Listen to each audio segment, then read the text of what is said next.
evangelizar pessoas, a gente pensa em evangelho, a gente sempre pensa no recém-convertido, em quem está chegando agora, né? Como se a palavra arrependimento fosse apenas para aqueles que estão chegando, quando na verdade o evangelho vai fazer parte da nossa vida até que ele venha, amém? Amém. Então até que Jesus volte, o evangelho ele vai fazer parte da tua vida. Então o evangelho não é uma parte do seu início, do começo da tua história com Jesus, mas é toda a tua caminhada com Jesus, até a vinda de Cristo. Então, eu queria falar um pouco da característica do ser humano até a gente chegar sobre esse evangelho que precisa ser falado. Então, qual a característica humana pós-queda? Como é o homem após a queda lá em Gênesis, onde Adão e Eva, né, pecou contra a lei de Deus, né? Então, a característica humana pós-queda é que o ser humano é mau. Repita comigo: eu sou mau. Eu sou Mais forte: eu sou mau. Eu sou mau. Você é mau. Sabia disso? Eu sou mau. Eu não mereço estar aqui com esse microfone na mão. Irmãos, a Michelle foi lá em casa, tomamos um café dele. Eu abri um pouquinho da minha história. Ficou um pouquinho horrorizada. Mas irmãos, eu só estou aqui porque a graça me alcançou. Mas eu, sem Jesus, eu sou má. Por conta do pecado, eu sou má. Amém? Deu para entender aqui? Amém. Então a origem da maldade humana. Eu vou trocar o microfone. É passar um comercial.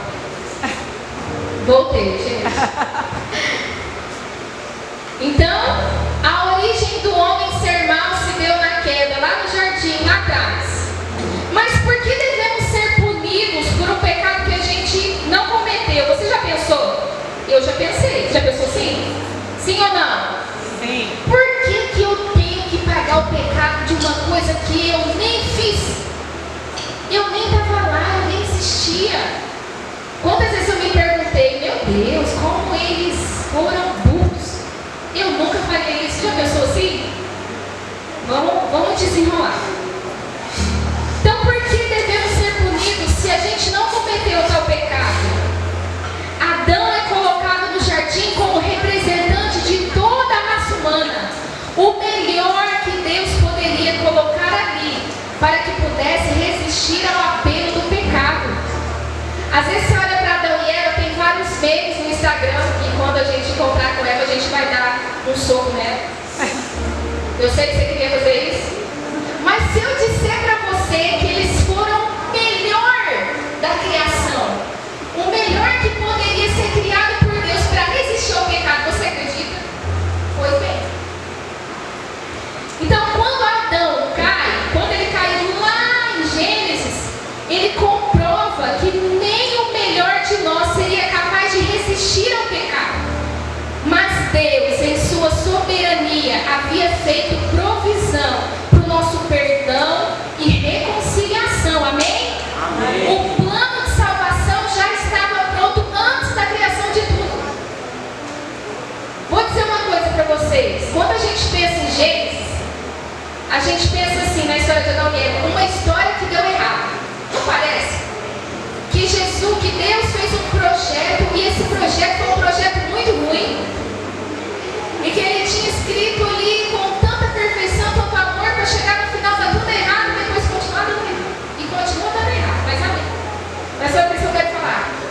Mas se eu disser para você que tudo que aconteceu na humanidade, desde a queda até Cristo, até você estar sentado aqui, faz parte do plano de salvação, e Deus já havia colocado tudo no script. Amém ou não? Amém. Você acredita que Deus é soberano? Amém. Então você também acredita que a história de Adão errado não é um projeto errado? Não. O plano de salvação já estava pronto antes da criação do mundo.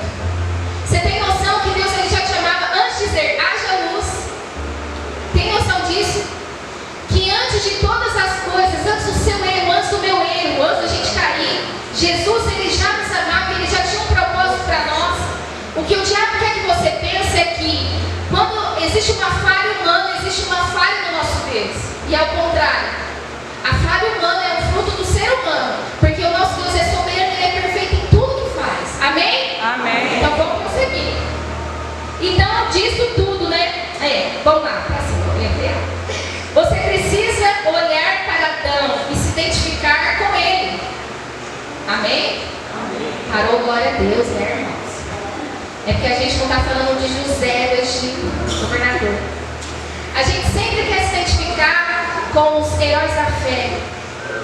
A gente sempre quer se identificar com os grandes homens e mulheres de Deus. E se eu disser para você que você tem muito mais a ver com Adão e Eva do que com qualquer personagem que você admira. Então, às vezes, a gente precisa olhar para Adão e se identificar com ele. É você olhar para a história dele, para a queda, para a fragilidade de Adão e Eva e dizer: meu Deus, como eu sou parecido com eles. Como eu me pareço com eles. Se Adão pecou, nós pecaríamos. Então, se você tivesse tido a oportunidade de ser a primícia, você também pecaria. Se você tivesse a oportunidade hoje de voltar lá no jardim, lá para o Éden com Jesus, você pecaria, sim ou não? Sim. Sim. Você é pecador, sim ou não? Sim. Eu sou pecadora. E vou te falar, a gente troca Jesus por muito menos, viu? Às vezes Satanás não precisa nem dar uma ladainha, ou a serpente ainda tentou pintar uma dúvida. Às vezes um pouquinho de esforço já é capaz de fazer você trocar Jesus, trocar a presença de Deus. Então, pensando nisso tudo, um homem é mau. A bondade humana é uma farsa. A bondade natural é uma esperteza. Sabia disso? Se você não sabia, e eu também não sabia, vou te contar. A gente acha que a bondade humana, ou que nós seres humanos, pode produzir algo de bom. Mas a bondade do ser humano é fruto de esperteza. Eu vi um exemplo no estudo que eu estou fazendo esses dias. Eu vivi isso com a Michelle, ela me contando da Helena na salinha. Eu falei assim pra mim: e aí, como que foi a Helena na escolinha? Ela tomou um brinquedo na mão do colega. Eu fiquei com vergonha, porque eu ensino isso pra ela: não pode tomar o brinquedo do amigo. Dividir. Mas, se eu falar pra você que a sua sogra está aqui na frente, ela aqui na frente. Se eu disser que ela é má, você acredita? Não, né? A gente pensa que a criança é o quê? Ela é muito boazinha.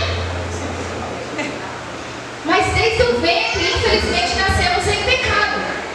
Então, quando você vê uma criança sendo natural em seus instintos carnais e pecaminosos, então quando ela vê o brinquedo na mão da amiga, ela tem inveja, ela quer aquele brinquedo para ela, é meu. Ela vai, toma da mão da amiga, toma da mão do amigo. Isso é um reflexo da natureza humana. Mas o que acontece quando a gente cresce? Quando você vê um celular, um iPhone 15 Pro, não sei qual que é o iPhone mais bonito que tem aí. O meu é Samsung, né? Amém, não fico com inveja. Obrigada, senhor. Então, quando você cresce, você vai crescendo e você vai aprendendo que tem consequências. Não tem consequências? Tem, não tem? Então, vou dar outro exemplo. Deu o exemplo da Helena. Você vê o celular da tua amiga que você gosta. Tá até uma invejinha que você olha pro seu, a capinha tá suja, a câmera não é boa. Você não vai chegar na mão da coleguinha e vai tomar o celular. Por que você não toma? Sabe por que você não toma? Porque é crime. Se você tomar o celular da mão de alguém, pegar para você e ele não é seu, você vai preso. Só que aí a estratégia do ser humano muda. Você não toma, mas você inveja. Deu para entender? Você não toma, mas o sentimento de inveja, de desejo, eu quero para mim, está dentro de você. Então a bondade, ela é aprendida. Você aprende que existem leis e consequências. Então você vai aprendendo a se comportar. Então você sabe que em determinado lugar você não pode falar de tal maneira. Você aprende que se você sentar em algum lugar, você vai aprendendo. Então a bondade, fruto de você mesmo, é esperteza. A gente é esperto. Não para o glória a Deus. Então, glória a Deus. Glória a Deus. Ei, mensagem boa. Calma que vai ficar bom, gente. Calma. Que não vai... Existem transtornos mentais terríveis que são reflexos do pecado. Que são reflexos da maldade humana. E aonde a maldade humana pode nos levar. Então, toda vez que você vê alguém que de alguma forma transparece mais essa maldade, não julgue.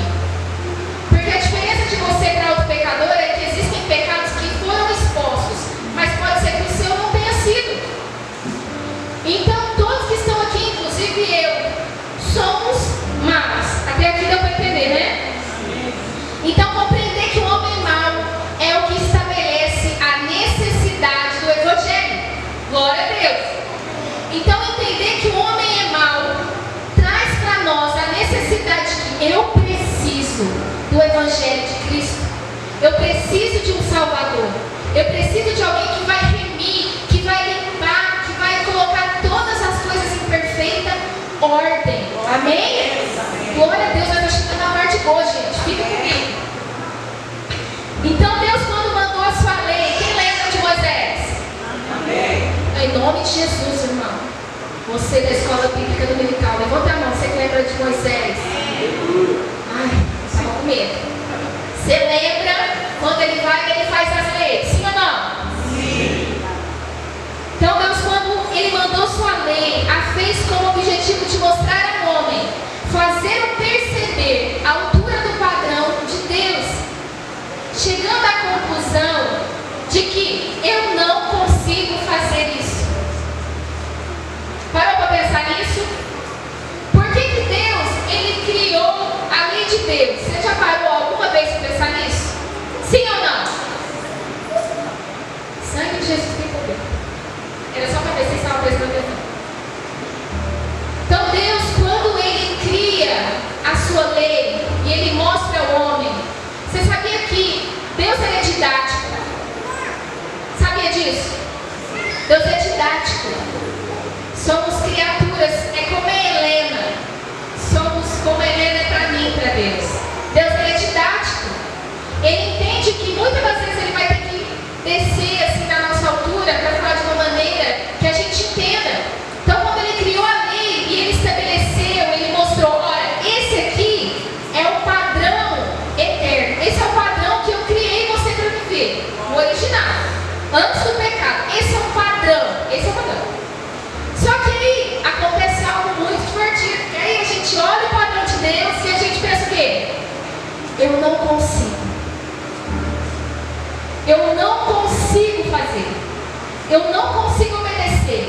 Meu Deus, parece que é como se fosse óleo e água. Parece que não se mistura. Quando a gente se compara com a lei de Deus, e a lei de Deus ela é perfeita. Tem algo de errado com a lei de Deus?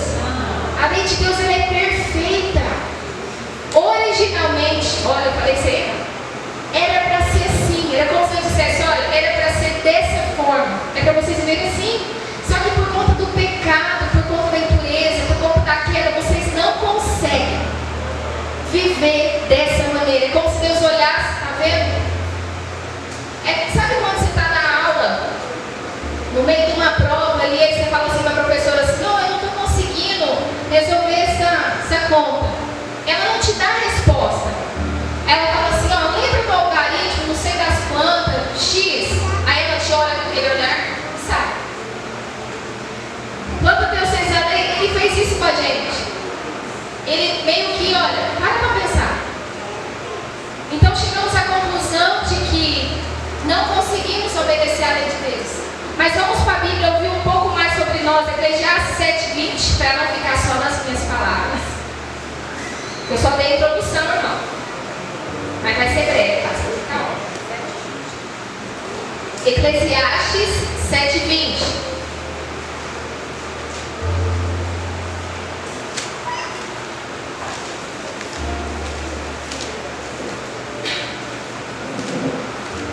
Eu vou lendo para não tomar muito tempo. Diz assim, na verdade, não há homem justo sobre a terra que faça bem e nunca peque. Amém? Então vocês viram o que eu falei, eu não tirei de mim mesma. Eu tirei daqui, Eclesiastes 7:20, na verdade, não há seja justo e que faça bem e nunca peque. Então vamos agora lá em Marcos capítulo 7. A gente vai abrir um pouquinho a Bíblia, porque eu falei demais, eu não posso ficar com as minhas palavras. Marcos capítulo 7, versículo 20.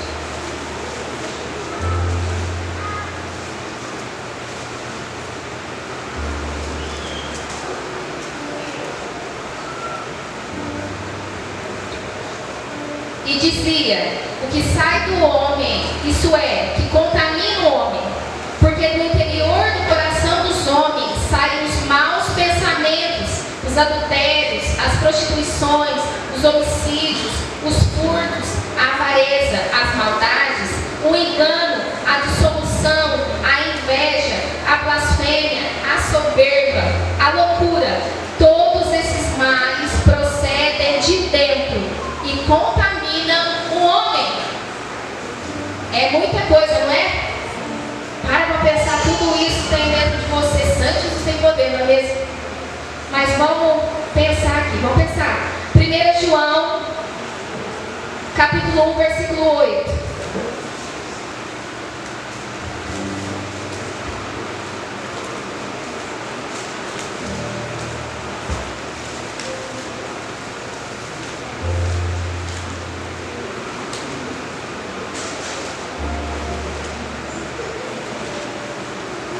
Diz assim: se dissermos que não temos pecado, enganamos-nos a nós mesmos, e não há verdade em nós.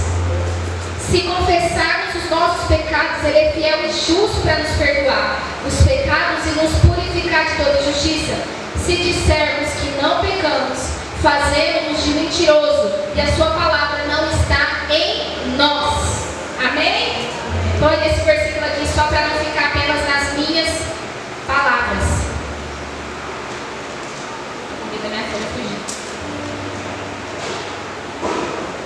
Então, precisamos reconhecer que estamos muito distante do padrão de Deus. Estamos muito, a humanidade está muito distante do padrão de Deus. Então, quando eu comecei dizendo que o Evangelho precisa ser pregado para os evangélicos, é que segundo o IBGE, existe muita gente que acredita em Jesus. Existe muita gente que diz conhecer a Jesus, mas o mundo está cada vez pior. Não é contraditório? Como que a quantidade de evangelhos se multiplica, mas parece que o mundo não é transformado por esses evangelhos? Não é estranho? Porque o homem é mau. Então a lei de Deus ela é perfeita. Nós que somos imperfeitos, ela nos mostra o quão pecador nós somos. Por isso necessitamos de Cristo e da sua graça. Amém? Então glória a Deus que você é mau. Porque de ser uma pessoa pecadora, fraca, injusta, é o que te torna apto ao Evangelho de Jesus. É o que te dá acesso à graça de Deus. Então é por isso que a gente precisa do Evangelho todos os dias. Evangelho não é pregação para recém-convertido. Evangelho é para todos que creem em Cristo Jesus. Então precisamos continuar falando sobre o Evangelho, sobre arrependimento, sobre conversão, sobre todos os dias, porque você é mau. Eu sou má. É engano a gente se colocar no lugar onde a gente é bonzinho. A gente não é bonzinho. A gente é ruim. Então, se você não tem essa plena consciência, você vem para a igreja e você vira um religioso. Vamos lá em 2 Romanos? Vê um extremo que é perigosíssimo acontecer. Romanos, eu tenho um problema de dicção. Se eu falhar, você diz que eu falei certo. É Romanos, capítulo 2. Capítulo 2, versículo 17 ao 24.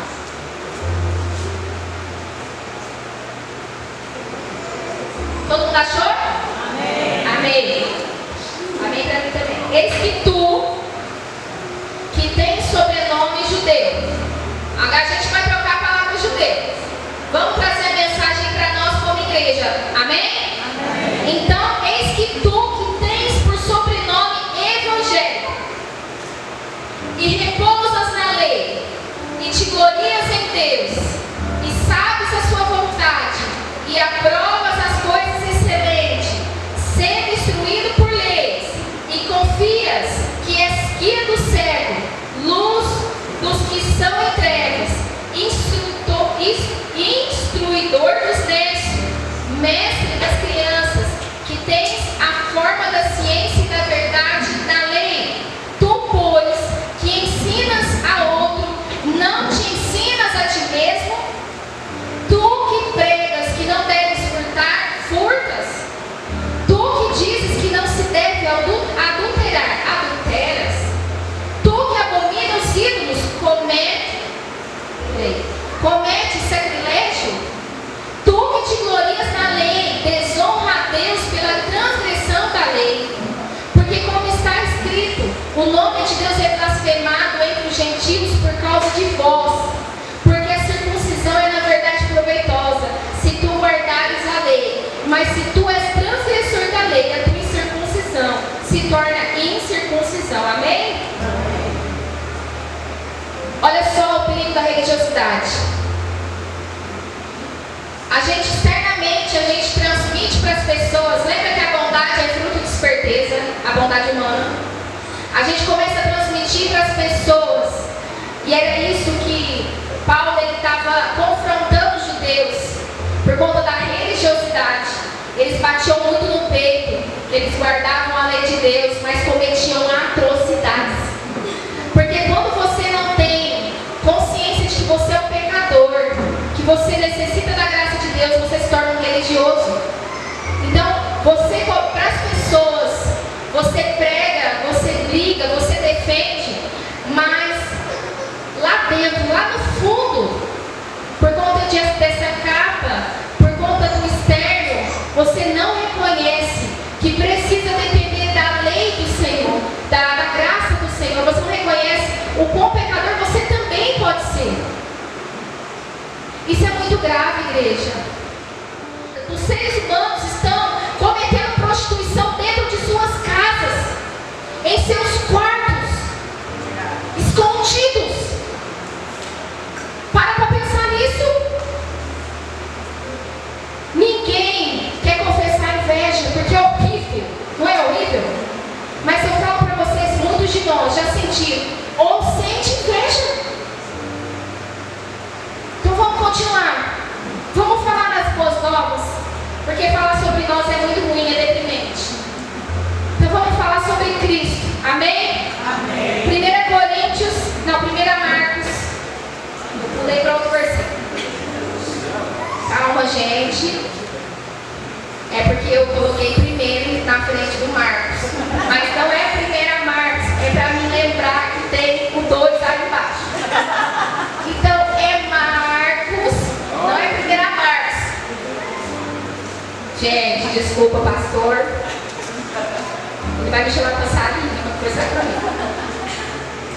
É Marcos, capítulo 1.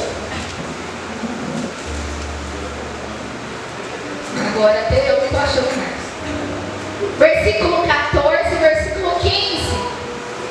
Amém? Amém. Então vamos lá. Então vamos falar de Jesus? Amém. É deprimente falar da gente, né? Pesado. E depois que João foi entregue à prisão, veio Jesus para Galileia pregando o evangelho do reino de Deus. Olha o evangelho aí, gente. Dá glória a Deus. Glória a Deus. Glória a Deus. Olha o evangelho aí. Glória a Deus. E dizendo: o tempo está cumprido e o reino de Deus está próximo. A Dani acabou de dizer aqui. Arrependei-vos. Diga, arrependei-vos. Arrependei-vos. E crede no evangelho. E crede no Evangelho. Por que a gente não faz isso, irmãos? Qual que foi a mensagem de Jesus após a morte de João Batista? Arrependei-vos e crede no evangelho. O reino de Deus está próximo. Agora para pensar, se o reino de Deus estava próximo naquela época, quem dirá agora? Glória a Deus. Quem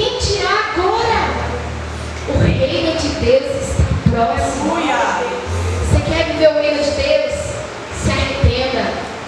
Entenda que você é mau. Entenda que você é pecador. Entenda que você depende de Jesus. Creia na mensagem do Evangelho. Porque Jesus anseia em viver um novo tempo com você. Glória a Deus. Então, às vezes você chegou aqui, olhando aparentemente para a imagem das outras pessoas e deve ter pensado assim, eu não sirvo para ser crente. Bruna, no meio de todas essas pessoas aqui, eu me sinto a maior pecadora de todas. Eu não me sinto digna de estar aqui hoje. Eu olho para um cristão, parece que é mais raspreiro que para mim. Eu não consigo fazer o que é certo. E se eu disser para você que você está do jeitinho que Jesus gosta, do jeito que Deus quer, quebrada, sujo pelo pecado, olhando para si mesmo e dizendo, Senhor, eu não mereço colocar uma unha, porque o Senhor é santo demais. Se eu disser para você que é o sentimento que o Senhor quer, você acredita em mim? Que é dessa maneira que todos nós devemos nos achegar todos os dias no trono da graça, todos os dias nos sentindo o maior dos pecadores. Agora a gente vai para Atos, capítulo 3, quase que eu falo para Deus. Isso que dá a ler, script. Atos 3, versículo 19. Vai dizer assim: arrependei-vos, pois, e convertei-vos, para que sejam apagados os vossos pecados, e venham assim os tempos de refrigério pela presença do Senhor. Amém? Quantos sentem falta do refrigério na presença do Senhor? Eu sinto falta, irmãos, daqueles cultos que nos esmagam. Vocês se lembram do seu primeiro amor, do seu primeiro contato com Deus? Que você chegava na igreja, você não era ninguém, mas não era nada. Continua não sendo nada, mas a gente acha que é alguma coisa. E aí você chegava no culto, a graça de Jesus, o refrigério tocava, e a gente assim, sabe, parecia que a gente ia sumir na presença de Deus. É porque naquele momento a gente teve essa consciência de arrependimento. Sabe quando você chega diante do Senhor e fala assim, Senhor, eu fiz tudo errado. Senhor, eu não consigo te obedecer, eu não consigo fazer o que é certo. O Senhor fala, vai para a direita e vou para a esquerda. O Senhor fala, abaixa, eu levanto. Quando você entra nesse lugar que você quer se tornar parecido com o Senhor, mas entende que sozinho não consegue, aí vem o refrigério. É como se Deus soprasse em você e falasse, respira. Não depende de você, não depende de mim. Graças a Deus. Aleluia. Posso ouvir o glória a Deus? Glória a Deus. 2 Coríntios, agora é segundo, hein? 2 Coríntios, capítulo 7.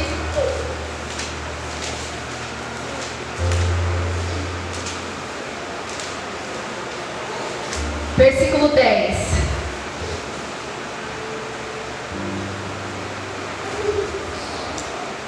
Deixa eu falar algo sobre arrependimento com vocês. Quem já sentiu a dor do arrependimento? Levanta a mão.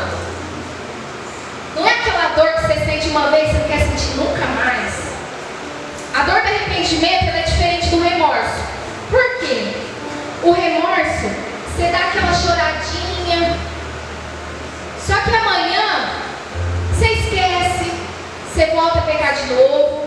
Você volta a errar de novo. Agora, a dor do arrependimento é aquele choro sofrido. Você sente aquela vergonha, aquela dor que você fala assim, nunca mais eu quero sentir essa dor. Você erra e você pega pecado diferente, mas você não volta a pecar e cometer aquele erro, sim ou não? Você fala, não quero sentir essa dor. Então vamos ler aqui o versículo 10. Porque a tristeza, segundo Deus, opera o arrependimento para a salvação, da qual ninguém se arrepende, mas a tristeza do mundo opera para a morte, porque quando o cuidado não produziu isso, mesmo em vós, que segundo Deus fostes contristados, que apologia, que indignação, que temor, que saudades, que zelo, que vingança. Em tudo mostrar-te estar puros neste negócio. Essa tristeza, segundo a Deus, não é como uma tristeza que opera do mundo. Uma tristeza que você fica chorando a mesma coisa. Mas é um arrependimento, é uma tristeza que te leva de volta para o caminho da salvação. Aquele choro doído que você chora na presença de Deus, que te reconecta, reconexão, gente, te reconecta com o plano eterno, com o propósito de Cristo Jesus. Então, o verdadeiro arrependimento, a verdadeira fé, a fé salvífica, ela te coloca de volta no plano de Cristo, no plano de Deus. Existem dois tipos de fé. Existe a fé de pessoas que você conversa e fala assim: você acredita em Jesus? Eu acredito, mas a pessoa vive em pecado. A pessoa maliciosa, a pessoa comete pecado. Você fala assim: gente, conversei com você agora, você falou para mim, você acredita em Jesus? Mas existem muitas pessoas que dizem acreditar em Jesus, mas existe uma fé que chama fé salvífica, que é uma fé um pouco mais profunda, sabe? Aquela que você toca Cristo Jesus, você se quebra, e você fala assim: para onde eu irei? Se eu não tenho para onde voltar. É aquela que você queima tudo. Sabe quando você converteu a Jesus, que você foi radical, que você falou assim: meu Deus, eu fiz essa loucura, eu não vou mais assistir televisão porque a Xuxa do fenômeno. Você não assistiu, mas porque é aquela fé, sabe aquela coisa de que eu amo tanto a Jesus, eu sou tão grata pelo que Ele fez por mim, que tudo se torna banal, tudo é passageiro, tudo passa. Então é necessário, irmãos, voltar a nos arrepender. Eu tenho refletido muito acerca do perdão. Não estou dizendo que é errado, mas o perdão não é só para afagar a tua alma. A gente, quando pensa em perdão, a gente pensa assim: eu vou perdoar, eu vou afagar a minha alma. Mas pensando no perdão, numa fé salvífica que aponta para Cristo, numa fé que aponta para a raiz do Evangelho, o perdão é um ato de um Deus que amou quem não merecia. É o ato de um Deus que perdoou quem não merecia. Está dando para entender? Então, perdão é um favor de Deus para nós. Nós não merecemos o perdão. Então, quem é você para decidir quem merece seu perdão ou não? Perdão não é para afagar a alma. Perdão é fé. Perdão é consciência do que Cristo é para você.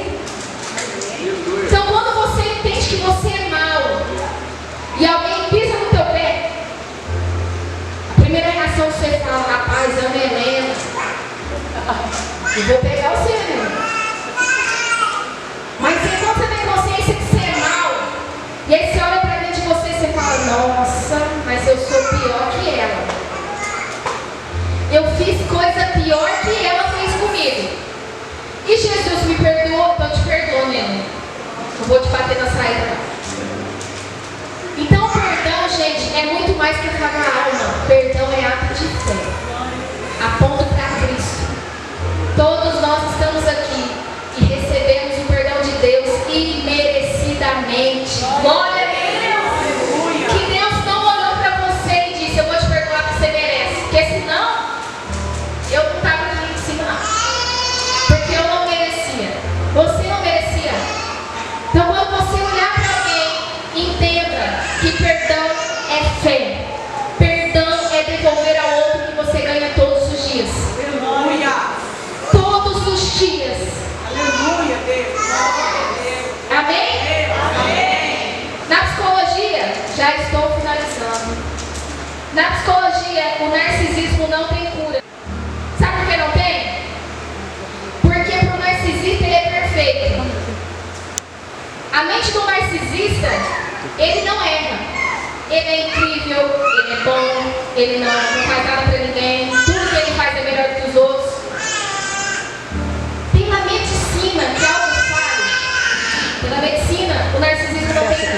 Agora vamos trazer para o Evangelho. Para que você possa viver aquilo que o Senhor tem para você, você precisa olhar para dentro de você e entender de que você não é bom, você não é perfeito, você não é uma vítima.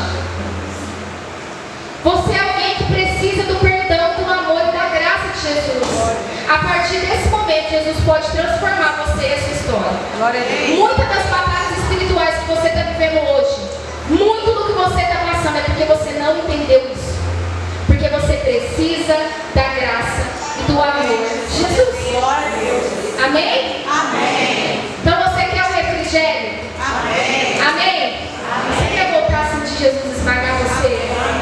Eu quero, irmãos. Eu quero voltar a ficar sem palavras. Eu quero voltar a chegar no trono da graça e me sentir assim tão pequenininha que o Senhor vai colocar a mão sobre mim e não vai sobrar mais